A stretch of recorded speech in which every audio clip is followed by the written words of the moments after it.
Russell and Matt. My name is Tiffany, and I wanted to give you a free tarot lesson. And I promise you that this tarot lesson will make you see tarot incredibly differently. And the reason why I'm doing it is because I don't think I've not read anywhere that you've ever had any connection with tarot, but I don't think you actually need to.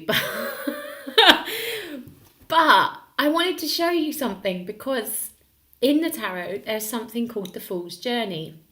And I reference you a lot as the living embodiment of the Fool. Now, actually, this is what the whole journey is about. It's all about aspiring to the third stage of the Fool. So there's 3 stages to the Fool, yeah? There's the Fool that doesn't realise he's a fool. There's a Fool that thinks he knows everything. And then there's the Fool that knows he is a fool, yeah? But we get stuck in the second stage of the Fool quite often, which is kind of what I want to show you, because you are the living embodiment of this journey. I think more than anyone, you are the public eye of this journey, and this is the journey that I use with people to get them on their spiritual journey. People don't realise that tarot isn't actually about crossing your palm with silver or predicting the future. It actually has a spiritual evolutionary map in it called the Fool's Journey, and it's 22 cards long, and I'm just going to take you through that story quickly. Okay, so first of all, you have the Fool. Okay, the Fool is born into existence. It's the soul. Okay, and this wand here shows that he doesn't know what he's doing at all. It's black. It means unconscious. The wand is the will, but it's slung over his shoulder. He doesn't know what to do with it. It's firing off behind him. This is the karma or the baggage behind him, probably past life, because where else would that have come from if he's just been born? Here you have the little white dog. Maybe it's Bear. Maybe it's Matt Morgan. It's your sidekick. It's your loyal friend. It's your supernatural nature. Yeah, there's nothing woo-woo about the supernatural. It is supernatural. So the Fool has a masculine part of himself. That's the part that actually channels from the universe and makes things happen. He is the performer. He's the stand-up comedian. He is charismatic. He can just be so confident and out there and individual. He is one, okay? So he has that within him. Every Fool, who is every one of us, has this ability to channel our individuality and make it happen here on earth. And as I said, you're a living embodiment of that. We also have the feminine side of ourselves, which is the intuitive hunch side, the need to come inward and to listen to our innate wisdom, yeah, those tiny little whispers. So this here is the intuition that's within us all. The Fool then meets his mother in the Empress. There's not much else really to say about that. So it's the anima and the animus, and then the mother here, and then the father here. Okay, so the Fool meets those parts of himself first before he actually meets his mother and his father, in that sense. So we have an intricate knowing of our journey, yeah? And then it's like we're given these other older kind of beings, you know, to actually protect us, generally speaking, on our way. Now, I know the Fool's Journey well as well, and had a similar childhood to yours. Obviously, we all have them differently. So Dad wasn't really there. Left when I was about 6 months. Mum struggled. Okay. And then we have authority, society, that is supposed to be there to protect us, but doesn't necessarily do a very good job of it, and then we become rebellious. Yeah, so basically a good way of kind of demonstrating this is that, you know, mum and dad pack little fool off to Catholic school, and then after being like with everything, he finds puberty and girls and freedom. He's let out into the big wide world, and that's when our hormones are going crazy. We have Adam and Eve here, we have temptation, we have all of those really strong things pumping through our body, which you know a lot about, and we go a little bit nuts, we go a little bit crazy. The Chariot here is the time of like going out there into the world. We've got our free will and we're having to master it. It could be the boy racer with the girls in the background, and boom, boom, boom through the streets. You could be on a trip to Egypt and the Great Pyramid and the Sphinx with its lifting paw, as Matt Morgan said on the last show. You know, but basically what I'm saying here is this is a time of fueled intensity, which youth can often be. And again, I think you've had an exaggerated version of that. So this is a time when we have to master ourselves, when we have to start growing up, when we have to start kind of trying to develop a knowingness that everything is going to be okay. Whereas the Chariot here is control-fueled anxiousness and ego. And this is usually where society tends to get stuck. Okay, but it's all about getting to this place of maturity. That's what the journey of the Fool is.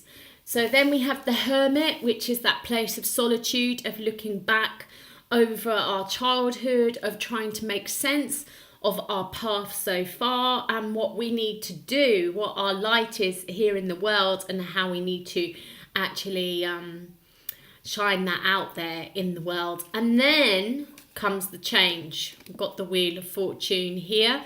So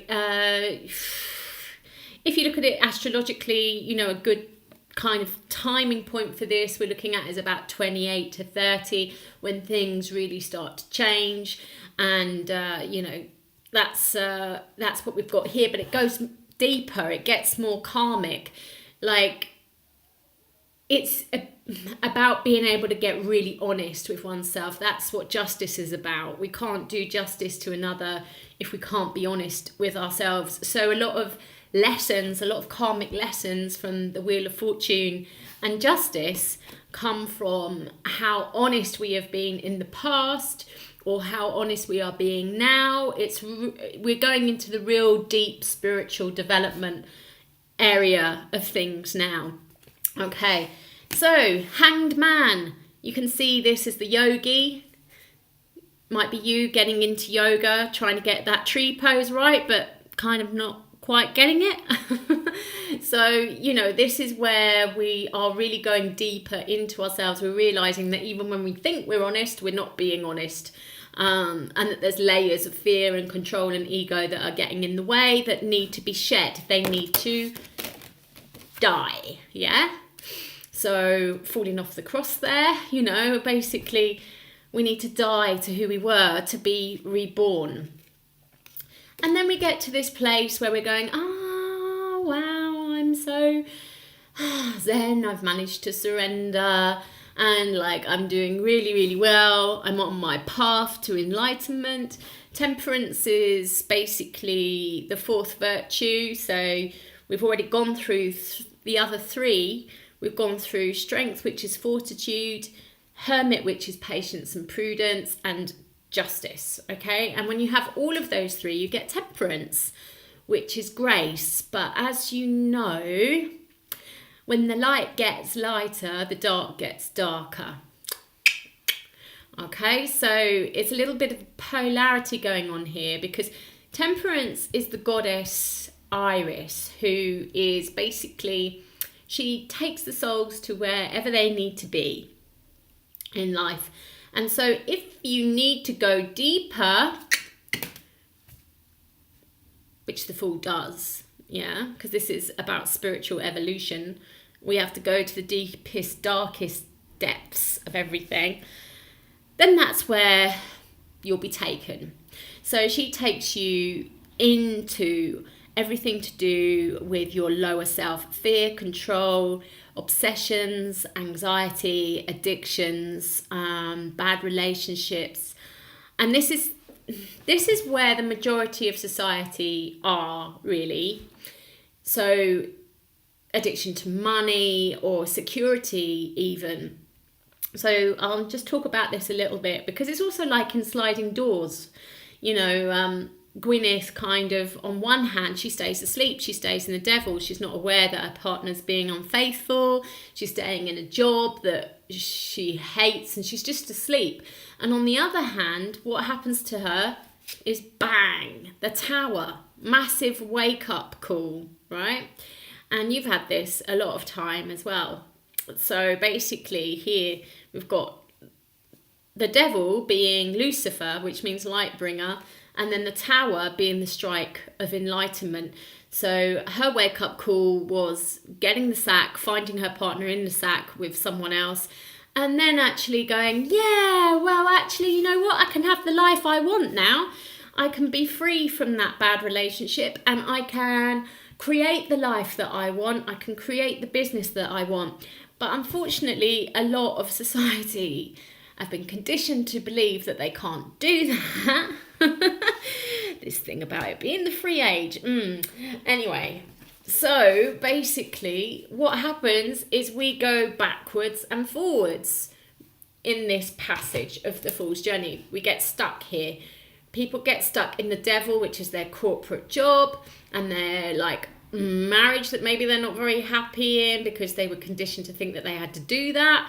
And they moan about it and moan about it and moan about it and don't do anything to change it. And then basically God goes, I've had enough of listening to this moaning. Bang! Tower of Babel, anyone? And then the person goes, oh my God, I haven't got a job anymore and I haven't got a relationship anymore. Even though that's what they've wanted and their subconscious is now manifesting, they're in this fear that they have absolutely no security. And so what do? They go and get the first job and the first relationship that they can think of, and they go back into the devil, and they never really get into the star. And that's what I do. I help people to actually go into the star. All right. It's tricky. It's tricky. Like when I used to be a reader, people just loved having the star and they hated having the tower, and they didn't realize that they have to work through the tower to get the star, and that the star is just as challenging because there's absolutely no security in going for what you want. So you have to make it happen. You have to be that magician. And so if people do make it into the star, so, you know, you've gone through that wake up call of releasing what's not good for you, and if you get into the star, which is this healing, beautiful, beautiful healing time and opportunity to have what you want, because everything is just like stripped clean. You get into this place, which is the moon, which is complete vulnerability, madness, lunacy, because it's just so intense just to not have any security. And that's why a lot of people end up staying stuck in the devil. But if you can go through the dark night of the soul, then you end up in the sun, which represents your divine spark of who you are, back at where we began. Yeah? And this is where the fool has gone from not knowing that he was a fool to thinking he knows everything in the devil, to actually realising he knows nothing. Look, he's been reborn here in the card. He's a child again, and he's naked, and he's basically, self-accepting. That's what happens. Also, when I take people through this journey, they get to that place of great self-acceptance. And then there can be an alignment with who they are, their divine spark, which is what the sun absolutely means. It means it's your sun sign, it's your purpose, it's your reason for being here. And once we've got all of that crap out the way, we can just get on and live it. And that's why I think this is your journey. I'll explain a little bit more about that in a minute. So basically then, ta-da, you can channel, you can be reborn, you can really kind of bring that purpose down into the world. And then it goes full cycle. And that's really the spiritual evolutionary map. They are numbered. I've gone through them in the 22 numerical order of the tarot. The reason why I think this is your journey and I reference you a lot is because the Fool is the most powerful card in the Major Arcana. I mean, all of these cards are powerful. In what I do with people is we take a card a day in the order and we live it. And I don't know if you've ever seen Joan of Arcadia. I think you'd love it. It's a child's program. Maybe Mabel would love it. Of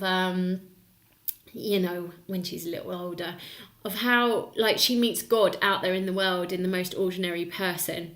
And this is what happens, like you live on one card a day, and basically that card, it arrives and it gives you a message in the form of something. So for instance, I did see a comedy night when I was on the Fool once, and all the comedians were just clones. And it wasn't like I woke up and thought, oh, I'm on the Fool today, I'm going to see a comedy night. I didn't even click until the last comedian came on. Out there, outrageous as fuck, and just like almost dressed like the Fool, like a jester with a banjo and everything, just like, wah. And he was a living, breathing Fool. And I was like, oh my God, there's the Fool. And the Fool, the message is I'm being told, to be unique, to stop trying to be like everyone else. Like, I get sucked into that kind of devilish way of the world as well, when really my whole path I know is about actually helping people not to be that, which means I've got to embrace my authenticity. But my God, it's tough. And when I see you do this so bloody well. You are the Fool's journey through and through. So the Fool is the most powerful of the Major Arcana, although they're all really powerful. I think if I had to single one out, it would be this one, because it's the only one that has found its way into the playing cards. But let's look at that deeper, because it's like, what? Bet you didn't expect me to say that something as trivial as that. But let's look at it. It's that wild, it's that free, that it can go anywhere that it wants. And it can be anything that it wants. It is the Joker in the playing cards. It can take on any identity by being so free of its own identity, and in its own identity at the same time, the be-all and the end-all of identity. So also, if we look at medieval times, it was the Fool that was actually called on by the royalty to kind of entertain them, and he could take the piss out of them and just like be honoured for it and have his freedom rather than actually beheaded. So the Fool has a power that nothing else in the world really has. The world, being the last card, has the power to do. That's why he can lead a revelation and a revolution.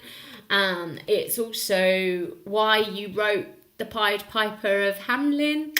See that here in the card? It's you, through and through and through. And so, yeah, there you go. I wanted to just open your eyes a little bit to tarot, because it's not actually about cross my palm with silver and you'll meet a dark, handsome man. And I'd love it if you'd love to know more about this, because it really is your journey, and I really think it's important for you to know that. And hope you enjoyed it. And I'll send you my book, The Transformational Truth of Tarot. It's about the Fool's journey, and it won an award. I'm very proud that it won an award. It was my first book in 2012. It got launched and it won an award for Best Spiritual Book of 2012. So I'd love it if you find some time in your busy schedule to download it in your head and read it instantly. I do believe that is possible, but usually you have to get ill, like have flu or something else. Like that happened to me when I had flu. I remember like the Egyptian Book of the Dead being completely downloaded to me, and I remember thinking, shit, this is amazing stuff and I really must remember it. And of course I can't remember a flipping thing, but it must be in there somewhere. Not that I wish you illness, I wish you wellness. And yeah, if you're interested, I'd really love to take you on this journey. I think, sorry, I've got to fly. I think you would be, it would just increase who you are and your ability. I mean, you don't really need that in one way, but we all need it in another way. Like we're all on this journey and we just go round and round. That's what I do. I live it again and again and again. And then when I come back to where I was before, I can actually see, oh, actually, last time I was on here, I was doing this. And actually, now I'm on here again. Wow, look how much I've actually evolved. And so it would really speed that up and make it even more amazing. Anyway, bye for now. Fly!